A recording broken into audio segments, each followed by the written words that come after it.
அதிமுக ஆட்சியில் நடத்தப்பட்ட முதலீட்டாளர்கள் மாநாட்டில் மூலம் ஈர்க்கப்பட்டதாக சொல்லப்படும் அந்த கூட்டுத்தொகையை விட நமது மாண்புமிகு முதலமைச்சர் அவர்களின் இந்த அரசு அதிகமாக ரூபாய் 6,64,180 கோடி ரூபாய்க்கான முதலீடுகளை ஈர்த்து இந்த மாநாட்டில் பணிகளை தொடரும் போது மாண்புமிகு தமிழ்நாடு முதலமைச்சர் அவர்கள் எத்தனை லட்சம் கோடி ரூபாய்க்கான ஒரு நிதியை கொண்டு வருவேன் அவர் கேட்கவே இல்லை. எப்ப போனாலும் அவர் கேட்டதெல்லாம் எத்தனை லட்சம் வேலை வாய்ப்புகளை உருவாக்குவாய், எங்கெங்கே அந்த வேலை வாய்ப்புகளை உருவாக்குவாய் என்றுதான் கேட்டு வந்தார். ஆகையால் தான் ஒரு மாநாட்டின் மூலம் மட்டும் 26,90,657 வேலை வாய்ப்புகளை ஏற்படுத்தும் வகையில் 631 புரிந்துணர்வு ஒப்பந்தங்கள் கையெழுத்தப்பட்டன. ஆட்சி பொறுப்பேற்றவுடன் தமிழ்நாட்டின் $1 டிரில்லியன் பொருளாதார இலக்கை நோக்கி திராவிட நாயகன் முதலமைச்சர் அவர்களின் இந்த பயணம் அதை நோக்கியே இருந்து வருகிறது. இந்த இலக்கை நோக்கி பயணிக்கும் போதுதான் தமிழ்நாட்டின் அனைத்து தரப்பு மக்களுக்குமான சமச்சீரான வளர்ச்சி கிடைக்கும் என்பதில் உறுதியாக ஒரு நம்பிக்கையோடு இருந்து வருகிறார். நவீன தமிழகத்தின் சிற்பி முத்தமிழர் கலைஞர் அவர்களின் தொலைநோக்கு சிந்தனையில் இந்தியாவில் பிற மாநிலங்களுக்கு முன்பே தமிழகத்தில் மிகப்பெரிய தொழில் வளர்ச்சி அடித்தளம் அமைக்கப்பட்டது. அதில் மிக முக்கியமாக 1971 ஆண்டில் தமிழகத்தில் முதல் சிப்காட் தொழிற்பேட்டை உருவாக்கும் பணியை தொடங்கினார் தலைவர் கலைஞர் அவர்கள். 2021 வரை 24 சிப்காட் பூங்காக்கள் உருவாக்கப்பட்டன. அதாவது 50 ஆண்டுகளில் 24 சிப்காட் பூங்காக்கள் அமைக்கப்பட்டன. 2021 ஆண்டு நமது விடியலாட்சி பிறந்த பிறகு நமது மாண்புமிகு முதலமைச்சர் அவர்களின் கனிவான பார்வைக்கு சென்ற பிறகு 3 ஆண்டுகளில் 16 சிப்காட் பூங்காக்கள் உருவாக்கப்பட்டு உள்ளன. இன்னமும் 21 புதிய சிப்காட் பூங்காக்கள் அமைப்பதற்கான வேலையை மாண்புமிகு தமிழ்நாடு முதலமைச்சர் அவர்களின் இந்த அரசு செய்து கொண்டு இருக்கிறது. இதுவரை 50 ஆண்டுகளில் 24 பூங்காக்கள் என்றால் இந்த 3 ஆண்டுகளில் 37 பூங்காக்களுக்கான பணிகள் துவங்கி இருக்கின்றன. இது வரலாற்று சிறப்புமிக்க ஒரு தருணம். ஒரு வரிகள் திரு S.S. பாலாஜி அவர்கள் பேசும்பொழுது துறைக்கு நிதி குறைக்கப்பட்டுள்ளது என்று கூறினார். உங்கள் அக்கறைக்கு மிகுந்த நன்றி. அது இன்னும் கொஞ்சம் அழுத்தமா நம்ம நிதித்துறை அமைச்சர் அவர்களிடம் நீங்கள் சொல்வீர்கள் என்று நான் நம்புகிறேன். ஆனால் நீங்கள் வருத்தப்பட வேண்டாம். நிதித்துறை அமைச்சர் இந்த பொறுப்பை அலங்கரித்தவர். எனவே அவர் எனது வழியை எல்லாம் முழுமையாக புரிந்தவர் அவர் என்ற முறையில் இந்த நிதி ஒதுக்கும் பொழுது இங்க சப்சிடி தான் பெருமளவு சப்சிடி தான் கொடுக்கிறோம். அது தேவையான போது எந்தெந்த நிறுவனங்கள் வருகின்றனவோ அவர்கள் வரும்போது இன்சென்டிவ்ஸ் கொடுக்கிறோம். இப்போ இன்சென்டிவ்ஸ் கொடுக்கும் பொழுது நிறுவனங்கள் வரும்போது கேட்கும் போதெல்லாம் கொடுக்கும் மாபெரும் தலைவராக முத்தமிழர்கள் தலைவர் கலைஞர் அவர்கள் பிள்ளையாக எனது மாண்புமிகு நமது திராவிட நாயகன் நமது முதலமைச்சர் அவர்கள் திகழ்கிறார். எனவே தொழில்துறைக்கு அள்ளி அள்ளி வாரி வாரி வழங்கி கொண்டிருப்பதால் தான் இன்று தொழில்துறை இவ்வளவு வளர்ந்திருக்கிறது என்பதை தெரிவித்துக் கொள்கிறேன். அதே போல போன வருஷம் ஜிம்முக்கு வந்து ஒரு 100 கோடி ரூபாய் நிதி ஒதுக்கணும். அதுவும் இந்த முறை வந்து குறையுது. இந்த ஒரு காரணத்தினால்தான் இந்த நிதி குறைப்பு. அதே போல கோட்ரேஜ் நிறுவனம் என்ன செஞ்சுட்டு இருக்கு, அதோட டெவலப்மெண்ட் எப்படி இருக்குன்னு கேட்டீங்க. டிசம்பர் மாதத்தில் அந்த கோட்ரேஜ் நிறுவனத்தின் அந்த தொழிற்சாலை உற்பத்தியை துவங்கும் என்ற அந்த மகிழ்ச்சியான செய்தியை இங்கே உங்க பேரவைத் தலைவராக தெரிவித்துக் கொள்கிறேன். அதை தாண்டி அதே கோட்ரேஜ் நிறுவனம் சீக்கிரமாக வெகு விரைவில் தஞ்சை தரணியில் பாமாயில் உற்பத்தியில் இறங்கவிருக்கிறார்கள் என்ற செய்தியும் இங்கே தெரிவித்துக் கொள்கிறேன். இவி சார்ஜஸ் பொறுத்தவரை எலக்ட்ரிக் வெஹிக்கிள்ஸை எப்படி நீங்க ஊக்கப்படுத்துறீங்க என்று கேட்டீங்க. அதற்கு குறிப்பாக இன்னும் சார்ஜஸோட அவைலபிலிட்டி, இன்னும் charging facility availability all over Tamil Nadu உருவாக்க வேண்டும். அதை முனைப்புடன் இந்த துறை செய்து வருகிறது. மாண்புமிகு முதலமைச்சர் அவர்களின் உத்தரவின்படி ஒரு ஸ்கிராப்பிங் பாலிசியும் அரசின் கவனத்தில் இருக்கிறது. எனவே அதுவும் வரும்போது இன்னும் கொஞ்சம் ஊக்கப்படுத்தும்.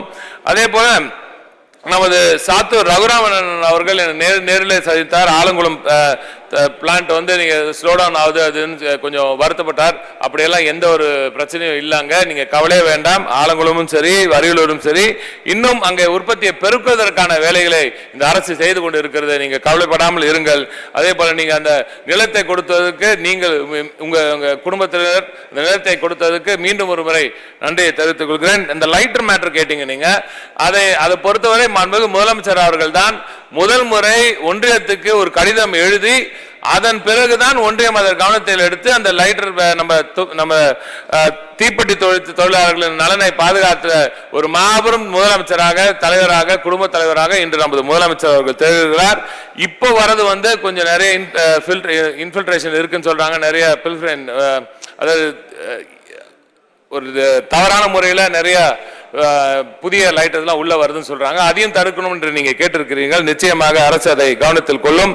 அதே போல பல எம்எல்ஏஸ் நீங்க வந்து சிப்காட் கேட்டிருக்கீங்க. இங்க இன்று காலை முதல் பலரும் இங்கே வந்து பல சிப்காட்டுகளை புதிதாக உருவாக்க வேண்டும் என்று கேட்டிருக்கீங்க. அனைவரும் அந்தந்த பகுதியில் விவசாய பெருங்குடி மக்களுக்கு எந்த ஒரு பாதிப்பும் இல்லாமல் நிலத்தை எடுத்து தந்தால் அண்ணன் அவர்களுக்கு நிச்சயம் எடுத்து தந்தால் நிச்சயமாக அங்கே புதிய சிப்காட்டுகளை உருவாக்குவதற்கான பணியை இந்த அரசு செய்யும். நமது எம்எல்ஏ அண்ணன் ராமச்சந்திரன் அவர்கள் பேசுகையில் இந்த என்டிடி ஸ்கில் ட்ரைனிங் சென்டர் என்னாச்சுன்னு கேட்டிருந்தீங்க.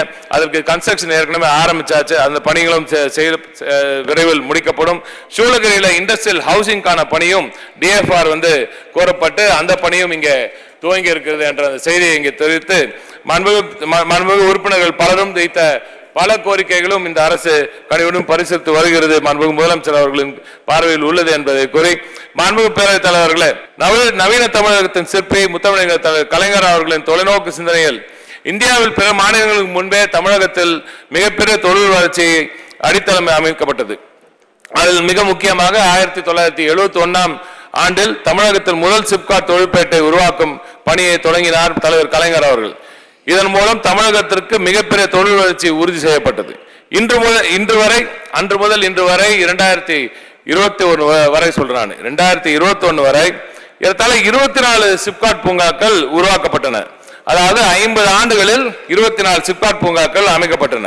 2021ஆம் ஆண்டு நமது விடியலாட்சி பிறந்த பிறகு, நமது மாண்புமிகு முதலமைச்சர் அவர்களின் கனிவான பார்வைக்கு சென்ற பிறகு தொழில் வளர்ச்சிக்கு அவர் கொடுத்த முக்கியத்துவத்தினால் திராவிட மாடல் அரசின் மூலம் 3 ஆண்டுகளில் 16 சிப்காட் பூங்காக்கள் உருவாக்கப்பட்டு உள்ளன என்ற அந்த மகிழ்ச்சியான செய்தியை தெரிவித்து, அதை தாண்டி இன்னமும் 21 புதிய சிப்காட் பூங்காக்கள் அமைப்பதற்கான வேலையை மாண்புமிகு தமிழ்நாடு முதலமைச்சர் அவர்களின் இந்த அரசு செய்து கொண்டு இருக்கிறது. இதுவரை 50 ஆண்டுகளில் 24 பூங்காக்கள் என்றால் இந்த 3 ஆண்டுகளில் 37 பூங்காக்களுக்கான பணிகள் துவங்கி இருக்கின்றன. இது வரலாற்று சிறப்புமிக்க ஒரு தருணம். 16 பூங்காக்களின் பணியும் நிறைவு செய்து ஏற்கனவே முடிக்கப்பட்டுள்ளன. விரைவில் தமிழ்நாட்டில் 50வது சிப்காட் பூங்காவுக்கு நமது மாண்புமிகு முதலமைச்சர் அவர்கள் துவங்கி வைப்பார் என்ற மகிழ்ச்சியான செய்தியும் இங்கே தெரிவிக்க கடமைப்பட்டிருக்கிறேன். மாண்புமிகு பேரவைத் தலைவர்களே, தமிழ்நாட்டில் இன்று 39,512 தொழிற்சாலைகள் உள்ளன. இந்திய அளவில் அதிகமான தொழிற்சாலைகள் இருக்கும் ஒரு மாநிலமாக நமது மாநிலம் இன்று திகழ்கிறது.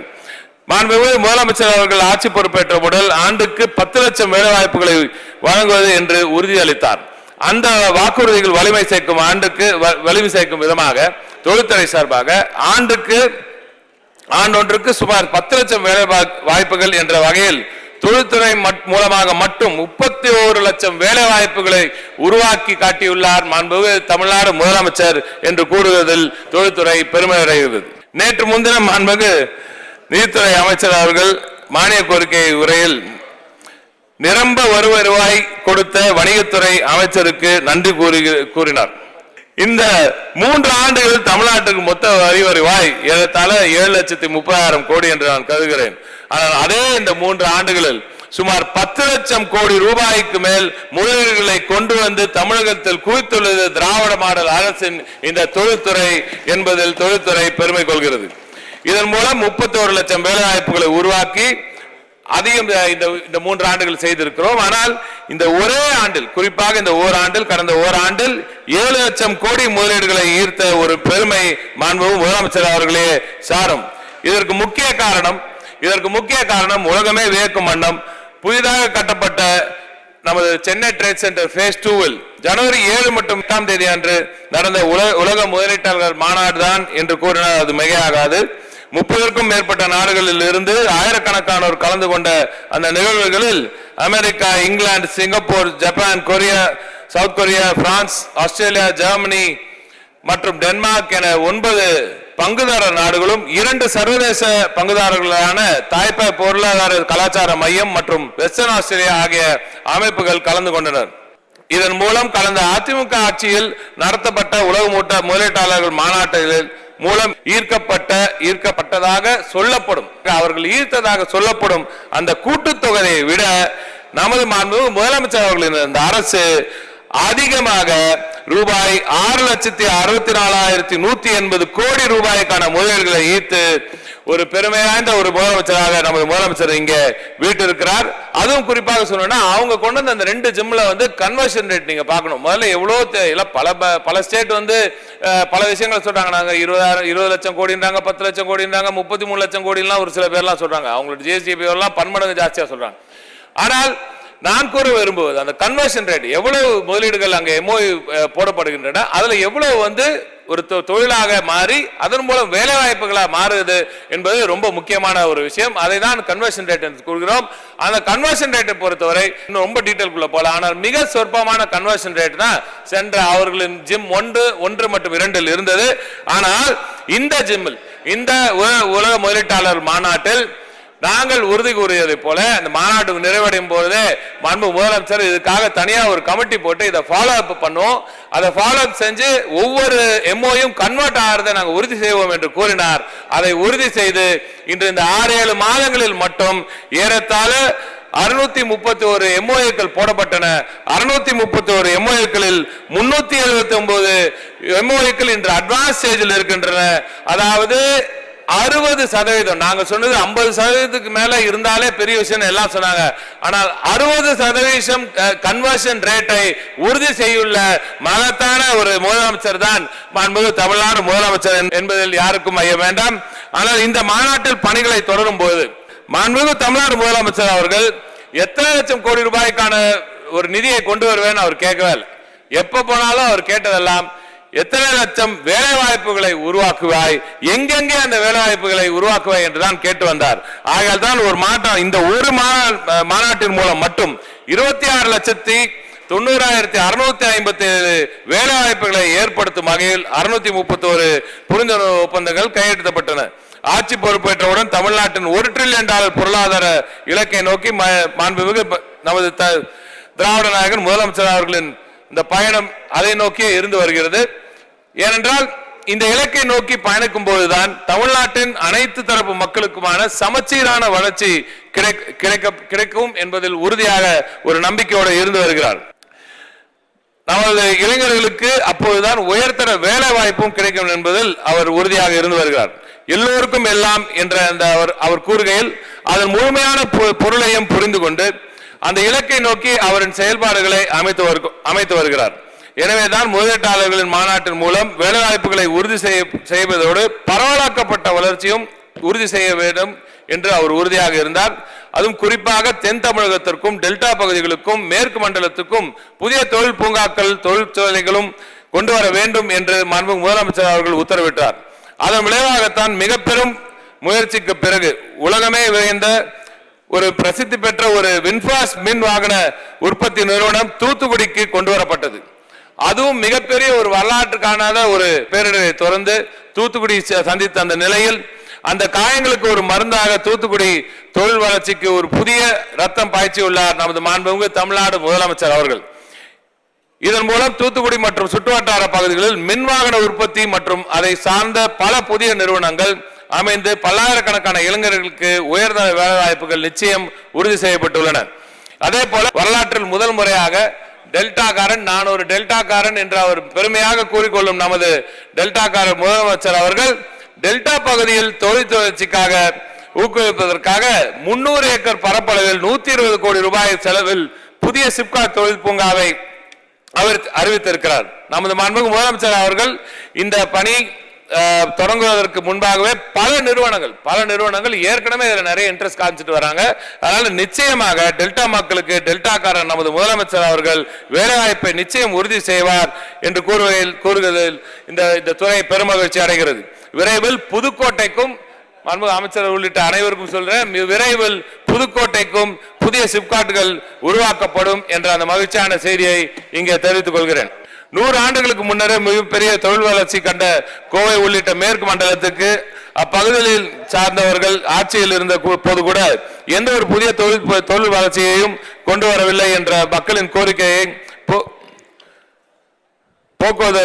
இயக்கத்தை போக்குவதற்காக வாக்களித்தாலும் வாக்களிக்காவிட்டாலும் அனைத்து தரப்பு மக்களின் அரசாகவே திராவிட மாடல் அரசு இருக்க வேண்டும் என்பதில் திடமாக இருக்கும் திராவிட நாயகன் அவர்கள் மேற்கு மண்டலத்துக்கு மிக அத்தியாவசிய தேவையான கடந்த ஆட்சியில் கிடப்பில் போடப்பட்ட கோவை விமான நிலைய விரிவாக்க பணியில் முதலில் கையில் எடுத்தார்.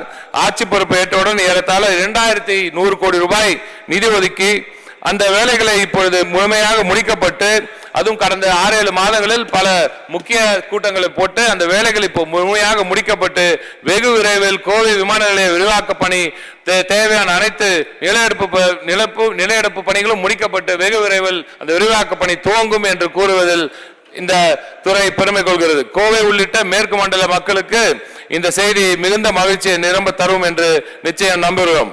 இதன் மூலம் கோவை மக்களுக்கு தேர்தல் நேரத்தில் திமுக கொடுத்த பெரிய வாக்குறுதிகள் ஒன்றை நிறைவேற்றுகிறோம் என்ற முறையிலும், சொன்னதை செய்யும் திமுக உடன்பிறப்பு என்ற முறையிலும் பெருமை கொள்கிறேன்.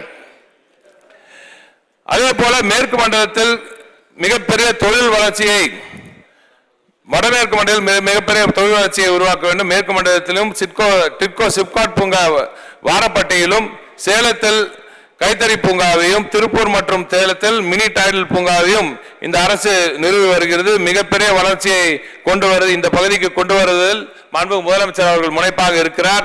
திரு அருள் அவர்கள் நேற்று இங்கே பேசும்பொழுது கூட சேலம் விமான நிலைய விரிவாக்க பணியை குறித்து அவர் கேட்டார். அதுல கிட்டத்தட்ட ஒரு 177 ஏக்கர் நிலம் எடுக்கும் பணி அங்கே துவங்கிவிட்டது. வெகு விரைவில் அந்த விமான நிலைய விரிவாக்க பணியும் நிச்சயம் முடிக்கப்படும். வடமேற்கு பகுதிகளுக்கு, குறிப்பாக முத்தமிழர் கலைஞர் அவர்களின் காலத்திலேயே ஹொசூர் பகுதிக்கு மிகப்பெரிய தொழில் வளர்ச்சியை கொண்டு வந்து சேர்க்க வேண்டும் என்பதற்காகத்தான் டிவிஎஸ் போன்ற பெருநிறுவனங்களை அங்கே கொண்டு வந்து சேர்த்தார். இப்பொழுது ஹொசூர் 2.0 என்று சொல்லும் அளவிற்கு ஹொசூருக்கு புதிய விமான நிலையத்தை ஒதுக்கி அறிவித்து மாண்புமிகு முதலமைச்சர் அவர்கள் அங்கே புதிய ஒரு இண்டஸ்ட்ரியல் ஒரு பெரிய புரட்சியை கிக் ஸ்டார்ட் செய்திருக்கிறார். வெளியே இருக்கும் சிலர் இந்த விமான நிலையத்தில் பல சந்தேகங்களை எழுப்பி வருகிறார்கள். ஒரு அரசாங்கம், அதுவும் திராவிட நாயகன் அவர்களின் அரசாங்கம், ஒரு திட்டத்தை அறிவிப்பதற்கு முன்னர் மிகுந்த உன்னிப்பாக அந்த திட்டத்தின் அந்த செயல்பாடுகளை எப்படி செய்ய முடியும், எப்படி அந்த திட்டத்தை செயல்படுத்த முடியும் என்பதை எல்லாம் தீர ஆராய்ந்து பிறகு இந்த திட்டத்தை அறிவிப்பார்கள் என்பதை மட்டும் இங்கே கூறி, நிச்சயமாக ஒசூரில் புதிய விமான நிலையம் அமையும் என்று உறுதியாக கூறுகிறேன். தமிழ்நாட்டின் பல பகுதிகளுக்கும் தொடர்ந்து அவர் திட்டங்களை கொண்டு வந்திருக்கார். அதனால வேலூரில் உள்ள டெல் மற்றும் மகிமண்டலம் பகுதியில் சிப்காட் உருவாவதற்கான பணிகள் துவங்கி இருக்கின்றன. வேலூரில் புதிய டைடல் நியோ பார்க் அது துவங்கும், அந்த பணியும் வெகு விரைவில் துவங்கும். வெகு விரைவில் திறப்பு விழா நடக்கும். இந்தியாவில் முதலீடு செய்ய எல்லோரும் முன்வரும் போது பல நிறுவனங்கள் இன்வெஸ்டர்ஸ் இங்கே வரும்போது முதல் கதவு அவங்க தட்டுறது மாண்புமிகு முதலமைச்சர் அவர்களின் இந்த அலுவலகமாகத்தான் இருக்கிறது. ஆகையால் தான் இன்று டாடா, ஜாகுவார், லேண்ட் ரோவர் போன்ற பெருநிறுவனங்கள், அது ராணிப்பட் போன்ற வட மாவட்டங்களுக்கு அங்கே சென்று அவர்களுடைய புதிய நிறுவனங்களை துவங்குவதற்காக 9,000 கோடி ரூபாயில் 16,000 பேருக்கு வேலைவாய்ப்பு கொடுக்கும் இந்த மகத்தான நிறுவனம் டாடா, ஜாகுவார், லேண்ட் ரோவர் வாகன தயாரிப்பு நிறுவனம் இங்கே வந்து சேர்ந்திருக்கிறது. ஒரே ஆண்டுல வின்ஃபாஸும் வருது, டாடா லேண்ட் ரோவர் ஜேஎல்ஆரும் வருதுன்னா இது வரலாற்று சிறப்பு மிக்க ஒரு தருணம். மாண்புமிகு பேரவைத் தலைவர் அவர்களே, இது போன்ற ஒரு நிகழ்வு இதுவரை தமிழகத்தில் நடந்ததில்லை. இப்பொழுது தூத்துக்குடி, சென்னை, கோயம்புத்தூர், ராணிப்பேட்டை, ஒசூர் என்று 5 ஆட்டோமொபைல் ஹப்ஸ் கொண்ட ஒரே மாநிலமாக நமது தமிழ்நாடு இன்று விளங்குகிறது. இதை தாண்டி இந்த வெறும் ஆட்டோமொபைல்ல மட்டும் இல்ல, உற்பத்தி துறையில் மட்டும் இல்லாமல் சேவை துறையிலும் மிகப்பெரிய சாதனைகளை படைத்து வருகிறார் நமது மாண்புமிகு முதலமைச்சர் அவர்கள். கடந்த ஒரே ஆண்டில் Hitachi energy, UPS, Adidas, Qualcomm, Akkodis போன்ற பல உலக பிரசித்தி பெற்ற நிறுவனங்கள் தங்கள் உலகளாவிய திறன் மையங்களை ஜிசிசி இங்கு அமைத்து வருகிறார்கள். எனவே மிகப்பெரிய வளர்ச்சியை, அனைத்து பரவலாக்கப்பட்ட வளர்ச்சி அனைத்து செக்டர்லையும் கண்டு வருகிறது நமது Tamil Nadu. Honorable Speaker, sir, this year has also seen a historic office space absorption in Chennai, which highlights the huge influx of GCCs into Chennai. This government is taking all efforts to showcase Chennai as the fintech hub of India. The new fintech towers construction has commenced and 2 adjacent plots have also been allocated to 2 major players in the market. The development will give a huge boost to the fintech ecosystem in Chennai. முக்கியமான செய்தி இதை சொல்ல வேண்டும் என்பதற்காக இங்கே பதிவு செய்கிறேன். இந்த வளர்ச்சி சென்னையில் மட்டுமில்லாமல் தமிழ்நாட்டில் பிற மாவட்டங்களிலும் பரவி வருகிறது. ஆகையால் தான் திருச்சி மற்றும் மதுரையில் புதிய டைல் நிறுவனங்கள் மாண்புமிகு அமைச்சர் அவர்களும் இங்கே கேட்டுக்கொண்டே இருக்கிறார். திருச்சியில் வெகு விரைவில் அந்த டைல் நிறுவனத்தின் அந்த பணிகள் துவங்க இருக்கின்றன. அதே போன்றுதான் நமது மதுரைக்கும் அந்த டைல் கட்டுமான பணிகள் வெகு விரைவில் தூங்கும் என்ற அந்த மகிழ்ச்சியான செய்தியை இங்கே தெரிவித்துக் கொள்கிறேன். தென் தமிழகத்தின் தொழில் வளர்ச்சிக்கு நாங்குநேரி தொழில் பூங்கா, பேரவைத் தலைவர் அவர்களே, நாங்குநேரி தொழில் பூங்காவிற்கும் சிக்கல்களை தீர்க்கிறது மிக முக்கியமான ஒன்று. அதுவும் முத்தமிழர் தலைவர் கலைஞர் அவர்களின் கனவு திட்டம். அந்த திட்டம், இந்த திட்டத்தில் ஏற்கனவே நம்ம அதில் இருக்கும் சிக்கல்கள் உங்களுக்கு தெரியும், அது கோர்ட்ல இருக்கிறதுனால டீட்டெயிலுக்குள்ள போக முடியாது. ஆனால் நாம் வழங்கிய அந்த நிலத்தை எடுத்துட்டோம். இப்போ நம்ம அது மீண்டும் நம்மிடம் வந்துவிட்டது. ஒரு சில கேஸுகள்லாம் அதில் இருக்கு. அதற்காக அந்த பணியை முடுக்கிவிட்டு இந்த அரசாங்கம் மிக விரைவில் அந்த பணியை முடிக்கும் என்ற அந்த உறுதியை உங்களுக்கும் தென் தமிழகத்தில் உள்ள நமது மக்களுக்கும் தெரிவித்துக் கொள்கிறேன். மாண்புமிகு பேரவைத் தலைவர்களே, இப்படி தமிழ்நாடு முழுவதும் பரவலாக்கப்பட்ட வளர்ச்சியை உறுதி செய்துள்ளார் நமது மாண்புமிகு முதலமைச்சர் அவர்கள். ஆனால் தான் தமிழகம் இன்று பல்வேறு துறைகளில் கேபிட்டல் ஆக திகழ்கிறது. Honorable Speaker, sir, Tamil Nadu today is the industrial capital of India and South Asia. Tamil Nadu is the auto capital of India. Tamil Nadu is the electronics capital of India. Tamil Nadu is the EV capital of India. Tamil Nadu is the green energy capital of India. Tamil Nadu is the manufacturing capital of India. Tamil Nadu is the advanced manufacturing capital of India. Tamil Nadu is the footwear capital of India. Tamil Nadu is the textiles and apparel capital of India. Tamil Nadu is the R&D capital of India. Tamil Nadu is the heavy engineering capital of India. Tamil Nadu is the talent capital of India. And Tamil Nadu is the knowledge capital of India. இந்த இறுதியாக சொன்ன அந்த knowledge capital of India, அதுதான் மிக முக்கியம். இந்த வெற்றி பயணம் தொடர வேண்டும் என்றால் தமிழ்நாட்டு தொழில்நுட்பங்களையும் தனித்துவத்தையும் வெளிநாடுகளுக்கும் கொண்டு போய் சேர்ப்பது மிக அவசியம். ஆகையால் தான் பல நேரங்களில் துறை அதிகாரிகளையும் என்னையும் பல நாடுகளுக்கு அனுப்பி இந்த பல நாடுகளில் இருந்து இன்வெஸ்ட்மெண்ட் கொண்டு வரணும் என்று கோரி வருகிறார் மாண்புமிகு முதலமைச்சர் அவர்கள். சில நேரங்களில் அவரே நேரில் நேரம் ஒதுக்கி நேரடியாக முதலீட்டாளர்களை சந்திக்க அயல்நாடுகளுக்கும் சென்று பல்லாயிரம் கோடி ரூபாய் முதலீடுகளை ஈர்த்துள்ளார். நமது மாண்புமிகு முதலமைச்சர் அவர்கள் சமீபத்தில் சிங்கப்பூர், ஜப்பான், UAE, ஸ்பெயின் ஆகிய நாடுகளுக்கு அவர் பயணித்ததன் விளைவாக இன்று தமிழ்நாட்டிற்கு 10,882 கோடி ரூபாய், இந்த ஒரு 4 ட்ரிப்ல இருந்து மட்டும் 10,882 கோடி ரூபாய் முதலீடுகளும் 18,522 நபர்களுக்கு வேலைவாய்ப்பு உருவாக்கப்பட்டுள்ளது. வெகு விரைவில் மாண்புமிகு முதலமைச்சர் அவர்கள் அமெரிக்கா நாட்டின் பெருநிறுவனங்களின் தலைவர்களை சந்திப்பதற்காக அமெரிக்கா செல்ல இருக்கிறார் என்ற முக்கிய செய்தியும் இங்கே பதிவு செய்கிறேன். அமெரிக்காவில் வாழும் தமிழ் நெஞ்சங்களுக்கும் முதலீட்டாளர்களுக்கும் இந்த செய்தியை தெரிவிப்பதில் மகிழ்ச்சி அடைகிறேன். இந்த பயணத்தின் போது இதுவரை தமிழ்நாட்டில் தடம் பதிக்காத புதிய முக்கிய பெருநிறுவனங்கள் முதலீடுகளை தமிழ்நாட்டில் கொண்டு வந்து சேர்ப்பும் என்ற அந்த உறுதியை தங்கள் வாயிலாக அவைக்கு வழங்குகிறேன். தமிழ்நாட்டின் முதலீட்டுக் கழகம் சிறப்பாக செயல்பட்டு கடந்த ஆண்டு மட்டும் 15.17 கோடி ரூபாய் வரவோடு மாண்புமிகு முதலமைச்சர் அவர்கள் கொடுத்திருக்கிறார். இதே போல TNPL மிக பிரம்மாண்டமான வளர்ச்சியை பெற்றுள்ளது. ஆமா, TNPL மூலமும் பிஃபோர் டாக்ஸ் இடத்துல 317 கோடி ரூபாய் வருவாயை பெற்றுள்ளது. TNPL காகித உற்பத்தியை மட்டுமல்லாமல் இப்பொழுது டிஷ்யூ உற்பத்தியிலும் TNPL நகரப்போகிறது. TNPL நீண்டகால பிரச்சனைகள், இந்த அரசு நீண்டகால பிரச்சனைகள் பலவற்றை தீர்த்திருக்கிறது. அதுவும் குறிப்பாக TNPL கரூர்ல மட்டும் 588 நபர்கள் 20 ஆண்டுகளாக அந்த பணியில் இருந்தாங்க. அந்த 20 ஆண்டு கால அவர்களது கோரிக்கையை 508 நபர்களின் பணியை நிரந்தரம் செய்து அவர்களது வாழ்வில் மிகப்பெரிய ஒரு ஒளியை ஏற்றிருக்கிறார் மாண்புமிகு தமிழ்நாடு முதலமைச்சர் அவர்கள். இதற்காக நமது CMD திரு சாய்குமார் அவர்களுக்கும் எனது நன்றியை நான் இந்த நேரத்தில் தெரிவித்துக் கொள்கிறேன். இதே போல் அரியலூர் சிமெண்ட் ஆலை 30 ஆண்டு காலம் தீர்க்கப்படாத இந்த நிலப்பிரச்சனை, அண்ணா MLA இங்க இருக்காங்க, 30 ஆண்டு காலம் தீர்க்கப்படாத நிலப்பிரச்சனை வெகு விரைவில் தீர்க்கப்படும் என்ற உறுதியை இங்கே அளிக்கிறேன். இன்னும் ஒரு சில வாரங்களில் அதற்கான நல்ல செய்தி உங்களுக்கு வரவிருக்கிறது. மாண்புமிகு முதலமைச்சர் அவர்கள் அறிவிக்கப்பட்டு மிகுந்த வரவேற்பு பெற்ற வலிமை சிமெண்ட் வந்த பிறகுதான் இன்னைக்கு சிமெண்ட் விலை மிகப்பெரிய கட்டுப்பாட்டில் இருக்கிறது என்ற அந்த செய்தியை இங்கே பதிவு செய்ய விரும்புகிறேன். அதே போல அரியலூர் மற்றும் ஆலங்குளம் சிமெண்ட் தொழிற்சாலைகள் பல புதிய மாற்றங்களை கொண்டு வந்து அங்க உற்பத்தியை பெருக்கவிருக்கிறோம். அங்க எம்சாண்ட் குறித்து நீங்க கேட்டீங்க, அந்த அறிவிப்பும் இங்க சற்று நேரத்தில் வரவிருக்கிறது. டான்சமுக்கு அதே போல நம்ம அமைச்சர்கள் எல்லோரும் டான்சமுக்கு நீங்கள் ஆதரவு தெரிவிக்க வேண்டும் என்ற அந்த கோரிக்கையை நான் இங்கே வைக்க விரும்புகிறேன். டான்சால்டைன் அந்த உற்பத்தியை பெருப்பதற்கும் அங்கே அவர்களுக்கு வேலைவாய்ப்பை பெருக்கும் இந்த வேலையும் இந்த அரசு செய்து கொண்டு இருக்கிறது. மாண்புமிகு பேரவைத் தலைவர்களே, மாண்புமிகு தமிழ்நாடு முதலமைச்சர் திராவிட நாயகன் அவர்களின் நல்லாட்சியில் தொழில்துறை வரலாறு காணாத பெரும் பாய்ச்சலோடு பீடுநடை போட்டு வருகிறது. இந்த வளர்ச்சிக்கு அடித்தளமிட்டுவது திராவிட மாடல் சித்தாந்தங்களும் சிந்தனைகளும் தான் என்று கூறினால் அது மிகையாகாது. தந்தை பெரியார், பேரறிஞர் அண்ணா, கலைஞர் அவர்களின் வழிகாட்டுதலில் ஒட்டிய மாண்புமிகு தமிழ்நாடு முதலமைச்சர் அவர்கள் இந்த அரசு செயல்பட்டு வருகிறது. திராவிட மாடல் சித்தாந்தங்களின் அடிநாதமே கல்வி இருப்பதால் தான் இன்று தொழில்துறையில் திறன் தலைநகராக நமது தமிழ்நாடு திறன் தலைநகராக இன்று திகழ்கிறது. இந்த வளர்ச்சி தொடர வேண்டும் என்றால் அறிவுசார் பொருளாதாரத்தை நோக்கி இந்த பயணம் தொடர வேண்டும். ஆகையால் தான் சென்னைக்கு அருகாமலேயே டிட்கோ மூலமாக அறிவுசார் நகரத்தை அறிவித்தார் மாண்புமிகு தமிழ்நாடு முதலமைச்சர் அவர்கள். படிப்பது மட்டும் உன் வேலை, மற்றதை நான் பார்த்துக் கொள்கிறேன் என்று ஒரு பாசமிகு தந்தையை போல தமிழகத்தின் அடுத்த தலைமுறையினரை வளர்த்தெடுத்து வருகிறார் மாண்புமிகு தமிழ்நாடு முதல்வர்கள். படி படி படி என்று உறக்க சொல்கிறது திராவிட சித்தாந்தம். ஆனால் இடி இடி இடி என்று சொல்கிறது இதற்கு எதிரான சித்தாந்தம். திராவிட நாயகன் மாண்புமிகு முதலமைச்சர் அவர்களின் அரவணைப்பிலும் பாதுகாப்பிலும் தமிழினம் வெல்லும், தமிழ்நாடு நிச்சயம் மென்மேலும் உயரும் என்று சொல்லி என் உரையை நிறைவு செய்கிறேன்.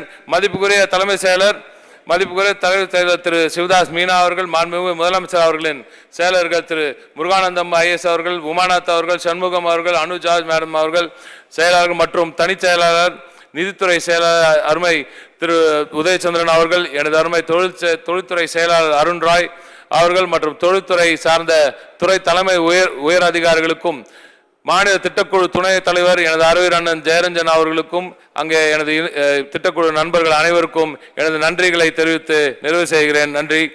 ஒரு சில அறிவிப்புகளை இப்பொழுது வெளியிட விரும்புகிறேன். தமிழ்நாட்டை விண்வெளி தொழிலில் முன்னணி மாநிலமாக மேம்படுத்த விண்வெளி தொழில் கொள்கை ஒன்று, ஸ்பேஸ் டெக் பாலிசி ஒன்று வெகு விரைவில் அறிவிக்கப்படும். சர்க்குலர் எக்கானமிக்கான ஒரு பாலிசி வெகு விரைவில் இங்கே கொண்டு வரப்படும். பொம்மைகள் மற்றும் பொழுதுபோக்கு மற்றும் குழந்தைகள் விளையாட்டு பொருட்கள் வடிவமைப்பு மற்றும் உற்பத்தியில் பெருமளவில் முதலீடுகளை ஈர்க்கும் வகையில் ஒரு சிறப்பு திட்டம் வெளியிடப்படும். கிரியேட்டிவ் எக்கானமியை ஒட்டி சிறப்பு பாலிசி வெகு விரைவில் வெளியிடப்படும்.